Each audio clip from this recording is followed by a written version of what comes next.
ভয় নেই, তুমি এখানে বসো, তোমার পুলিশ আঙ্কেলকে ফোন করে দিচ্ছি, এসে তোমাকে বাড়িতে দিয়ে আসবে। আমি জানি এরা আমাকে কেউ ছাড়বে না, আমি পালিয়ে যাই। স্যার স্যার বিশ্বাস করুন, স্থিতি কোথায় আমি জানি না স্যার।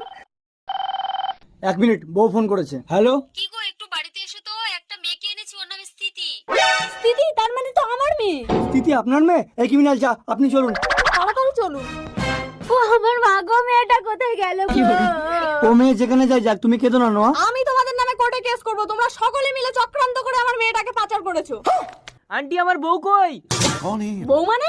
ওই তো বিয়ে করার জন্য মেয়েটাকে এনেছিল। এই ধরুন ধরুন, ওকে ধরুন। এই রুক। আমি তো ওকে কিডন্যাপারের হাত থেকে বাঁচাতে চেয়েছিলাম। কিন্তু এই কৈলাসের চোখে ধুলে দিয়ে কেউ পালাতে পারে না। স্থিতি ভুল করে বর্ডারের দিকে চলে যাচ্ছিল, তাই তোমার মেয়েকে ধরে এনেছি। নম্রতা। ও স্থিতি শুধু আমার মেয়ে, তোমার মেয়ে না কৈলাস? নম্রতা। কাঁদিস না মা, ওই দেখ তোর জন্য জামাই দেখেছি।